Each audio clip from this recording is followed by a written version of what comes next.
Hello ಸ್ನೇಹಿತರೆ, ನಮಸ್ಕಾರ ಸ್ನೇಹಿತರೆ. ಇನ್ಫಾರ್ಮೇಷನ್ ಬ್ಯೂರೋ ಯೂಟ್ಯೂಬ್ ಚಾನಲ್ಗೆ ಆತ್ಮೀಯ ಸ್ವಾಗತ. ಗೆಳೆಯರೆ, ಪದವೀಧರರಿಗೆ ಬಂತು ಭರ್ಜರಿ ಗುಡ್ ನ್ಯೂಸ್ ಬಂದಿದೆ ಸ್ನೇಹಿತರೆ. ಯಾವುದೇ ಕಠಿಣ ಸ್ಪರ್ಧಾತ್ಮಕ ಪರೀಕ್ಷೆ ಇಲ್ಲದೆ ನೇರ ನೇಮಕಾತಿ ಮೂಲಕ ಸರ್ಕಾರಿ ಯೋಜನೆಯಲ್ಲಿ ಕೆಲಸ ಪಡೆಯಲು ಇದೊಂದು ಸುವರ್ಣ ಅವಕಾಶ.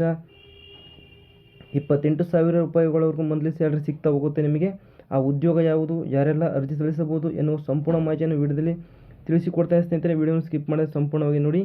ಇನ್ನು ನಮ್ಮ ಚಾನಲ್ ಸಬ್ಸ್ಕ್ರೈಬ್ ಇಲ್ಲ ಕೆಳಗಡೆ ಚಾನಲ್ ನೆನಪಾಗಿ ಸಬ್ಸ್ಕ್ರೈಬ್ ಬಡನೆ ದಯವಿಟ್ಟು ಸಬ್ಸ್ಕ್ರೈಬ್ ಮಾಡ್ಕೊಂಡು ವಿಡಿಯೋ ನೋಡಿ. ನಾವು ತಕ್ಕಂಥ ಎಲ್ಲ ಉದ್ಯೋಗ ಮಾಹಿತಿಗಳು ನಿಮಗೆ ನೋಟಿಫಿಕೇಶನ್ ಮುಖಾಂತರ ತಲುಪುತ್ತೆ ಸ್ನೇಹಿತರೆ. ಇನ್ನು ಇಲಾಖೆಯ ಮಾಹಿತಿ ಬಗ್ಗೆ ನೋಡ್ತಾ ಹೋಗೋದಾದರೆ ಸ್ನೇಹಿತರೆ ನೋಡಿ, ಇಲಾಖೆಯ ಯಾವುದಪ್ಪ ಅಂತಂದರೆ ನೇಮಕಾತಿಯು ಗ್ರಾಮೀಣಾಭಿವೃದ್ಧಿ ಮತ್ತು ಪಂಚಾಯತ್ ರಾಜ್ ಇಲಾಖೆಯ ಮಹಾತ್ಮ ಗಾಂಧಿ ನರೇಗಾ ಸಾಮಾಜಿಕ ಪರಿಶೋಧನಾ ನಿರ್ದೇಶನಾಲಯಗಳಲ್ಲಿ ಈ ಒಂದು ನೇಮಕಾತಿ ನಡೆಯುತ್ತಿದೆ ಸ್ನೇಹಿತರೆ. ಹುದ್ದೆಗಳ ವಿವರಗಳನ್ನು ನೋಡ್ತಾ ಹೋಗೋದಾದರೆ ಇದರಲ್ಲಿ ವ್ಯವಸ್ಥಾಪಕರು ಮತ್ತು ಪ್ರಥಮ ದರ್ಜೆ ಸಹಾಯಕರು ಮತ್ತು ಲೆಕ್ಕ ಸಹಾಯಕರು ಹುದ್ದೆಗೆ ನೇಮಕಾತಿ ಕೂಡ ನಡೆಯುತ್ತಿದೆ ಸ್ನೇಹಿತರೆ. ಇನ್ನು ವಿದ್ಯಾರ್ಹತೆ ಬಗ್ಗೆ ನೋಡ್ತಾ ಹೋಗೋದಾದರೆ ವಿದ್ಯಾರ್ಹತೆ ಎಲ್ಲ ಒಂದು ಹುದ್ದೆಗಳಿಗೆ ಅಂಗೀಕೃತ ವಿಶ್ವವಿದ್ಯಾಲಯದಿಂದ ಪದವಿ ಪಾಸ್ ಆಗಿದ್ದರೆ ಅಂದರೆ ಡಿಗ್ರಿ ಪಾಸ್ ಮಾಡಿದರೆ ಈ ಒಂದು ಹುದ್ದೆಗಳಿಗೆ ಅರ್ಜಿಗಳನ್ನು ಸಲ್ಲಿಸಿಕೊಳ್ಳಬಹುದು ಸ್ನೇಹಿತರೆ. ಸರಿನಾ? ಅರ್ಜಿಗಳನ್ನು ಸಲ್ಲಿಸಿಕೊಳ್ಬೋದು. ವೇತನ ಶ್ರೇಣಿ ನೋಡಿ, ವೇತನ ಶ್ರೇಣಿ ಮಂತ್ಲಿ ಸ್ಯಾಲ್ರಿ ನೋಡ್ತಾ ಹೋಗೋದಾದರೆ ವ್ಯವಸ್ಥಾಪಕ ಹುದ್ದೆಗೆ 28,000 ರೂಪಾಯಿಗಳು ಮಂತ್ಲಿ ಸಿಗುತ್ತೆ.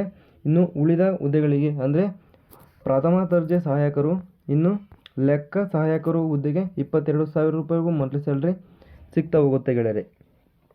ಅರ್ಜಿ ಸಲ್ಲಿಕೆ ನೋಡೋದಾದರೆ ಸ್ಟಾರ್ಟಿಂಗ್ ಡೇಟ್ ಬಂದುಬಿಟ್ಟು 10/6/2026 ಅರ್ಜಿ ಸಲ್ಲಿಸಲಿಕ್ಕೆ ಡೇಟ್ ಶುರುವಾಗಿದೆ. ಇನ್ನು ಲಾಸ್ಟ್ ಡೇಟ್ ನೋಡೋದಾದರೆ 30/6/2026 ಸಂಜೆ 5:30 ಒಳಗಾಗಿ ನೀವು ಅರ್ಜಿಗಳನ್ನು ಸಲ್ಲಿಸಬೇಕಾಗತ್ತೆ ಸ್ನೇಹಿತರೆ. ಇದು ಅರ್ಜಿ ಸಲ್ಲಿಸಿಕೆ ಬಗ್ಗೆ ವಿವರಣೆ ಆಯಿತು. ಇನ್ನು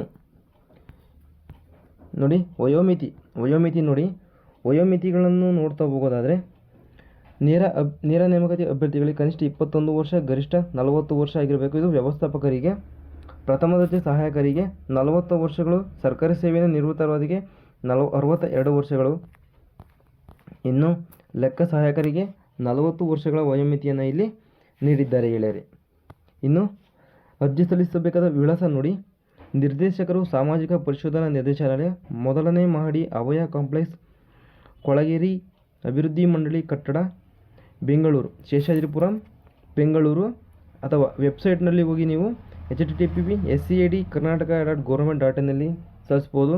ಅಥವಾ rdpr.karnataka.government.in ನೀವು ಸಲ್ಲಿಸಿಕೊಳ್ಳಬಹುದು ಸ್ನೇಹಿತರೆ. ಇದು ಅರ್ಜಿ ಸಲ್ಲಿಸುವ ವಿಧಾನ. ಸರಿನಾ?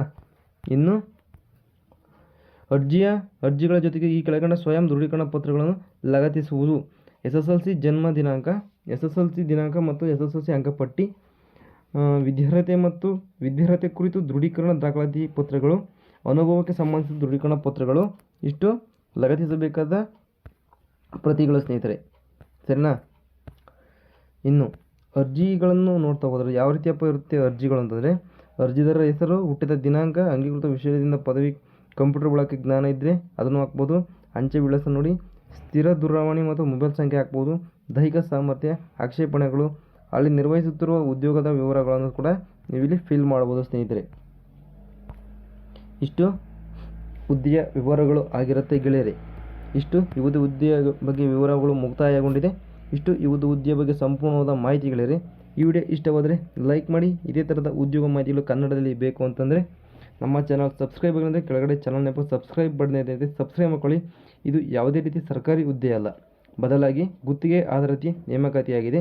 ಹೆಚ್ಚಿನ ಮಾಹಿತಿಗಾಗಿ ಅಧಿಸೂಚನೆಯನ್ನು ನೀವು ಸಂಪೂರ್ಣವಾಗಿ ಓದಿ ಅರ್ಜಿಗಳನ್ನು ಸಲ್ಲಿಸಿಕೊಳ್ಳಿ ಸ್ನೇಹಿತರೆ. ಸಿಗ್ತೀನಿ ಮುಂದಿನ ವಿಡಿಯೋದಲ್ಲಿ. ಇದೇ ರೀತಿ ಉದ್ಯೋಗ ಮಾಹಿತಿಗಳಿಗೆ ನಮ್ಮ ಚಾನಲ್ ಸಬ್ಸ್ಕ್ರೈಬ್ ಮಾಡ್ಕೊಳ್ಳಿ. ಬರ್ತಕ್ಕಂಥ ಬೆಲ್ಲನ್ನು ಕೂಡ ಕ್ಲಿಕ್ ಮಾಡಿ ಸ್ನೇಹಿತರೆ. ಸಿಗ್ತೀನಿ ಮುಂದಿನ ವಿಡಿಯೋದಲ್ಲಿ. ಅಲ್ಲಿವರೆಗೂ ಬಾಯ್.